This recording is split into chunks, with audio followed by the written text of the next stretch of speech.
Would you know, very much like Montego Bay, perhaps? Yes, it is. It is sunny and the view is awesome. So yes, feels a little much like home. So just tell us about your upbringing. A small village, a large place? Well, Montego Bay is actually the second city in Jamaica, and I actually lived there for 19 years.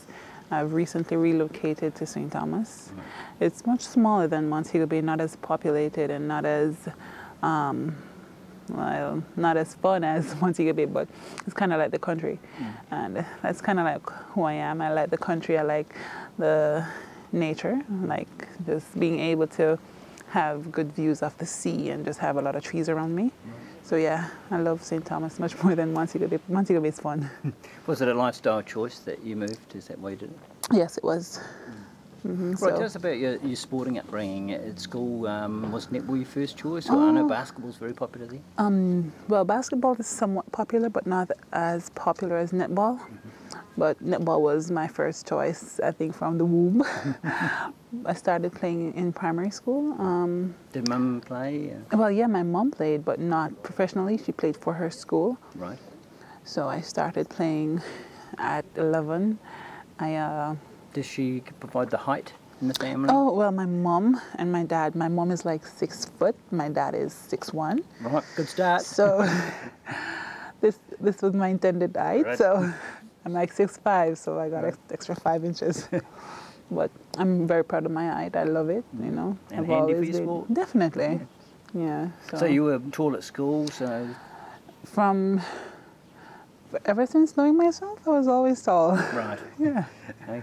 So which part of the court did you levitate to first? Shooter. I was always a goal shooter. I've been a goalkeeper once for my club team as Walgrovians. So I've only been a keeper for them for just maybe one season of my time being in the club. But otherwise from that, I've always been a shooter.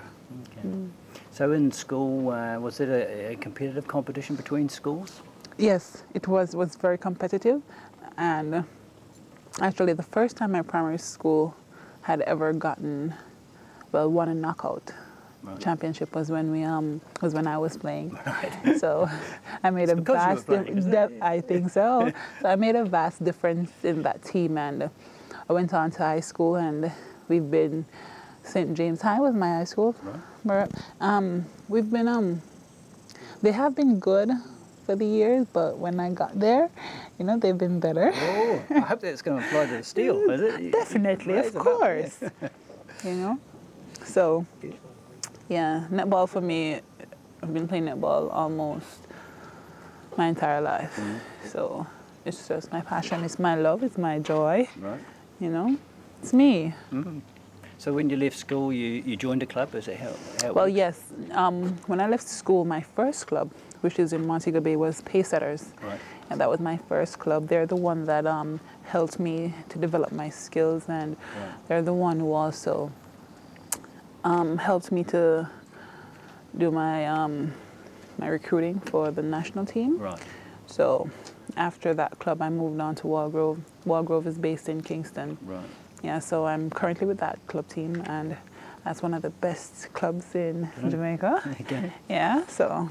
Just talk about the structure of competition structure in Jamaica. Do you have like a Premier League or a competition? Well, yeah, we have they're called, the league that I play for is Super League. Right. Right, but you have 2 leagues under. You have a B League and a C League under. And how many teams in Super League? Currently, I think it's about 7 teams in Super League. Right. Or even 10. I think, yeah, round about there. I'm not quite sure, because since I've left to come here, I think a couple of teams have been moved up. Right. So yeah, there's quite a few teams in Super League, and it's a very intense league. It's not as intense as maybe netball in New Zealand, but it's a very good league to start off with. Okay. Yeah, so. And what sort of length of season do you play? Is it sort of 3-month season or 4 months? Well, first we have Open League. Open League is where we play for about 2 months. Right. That's Open League, and then we'll get about 2 months break. Right. Well, it's not just break from the league, but we're in training and all of that. Okay. So then the season starts about March. Right. Yeah, so that will run for 4 months or 3 months, I think. Yeah, that runs for about 3 months. Now, any of the players full-time professionals? No. Currently in my club team, I'm like the only professional player. Right. Yeah, most of the players are, some of them are national squad, Right. some of them school, some of them working. Right. Yeah. So it's hard to make a living, impossible to make a living. You've got to have other work. Definitely, because Jamaica doesn't really have the resources such as what they would have here in New Zealand. So we would have to work, and it kind of stifles us. What our abilities are. It doesn't really pull out of us what we can do, and Right. I'm sure a lot of other players can do much more. But because it's going to be very hectic working a regular 9 to 5, some work, some go to school and work, some just go to school. Right. So. What about the support around the team? Do you have the doctors, the nutritionists, the physios? Do the club teams have that luxury? No, the club teams don't really have that luxury. But if we do have an injury, the club does take care of it. Right. Yeah, but... What about the national team? Do they have well, the the national resources? team, yeah, definitely. We have a doctor, we have physio. We have that support staff around us. So, yeah, we do. What about the training then? Compare the training that you've done now with the Steel and the time you've been there with perhaps the Jamaica level. Is it sort of similar intensity or the club level? Yes, it is. Well, not the club level, but the national level, it is the same intensity. However, only thing we're lacking is just our facilities. We may not have some of the facilities back in Jamaica that we do have here to enhance our ability. But if we had those facilities, I'm telling you, Jamaica team would be a team to be a force. But that's what we want, isn't it, on the world stage? We want Jamaica up there with New Zealand and Australia and make it interesting at the very top. Definitely.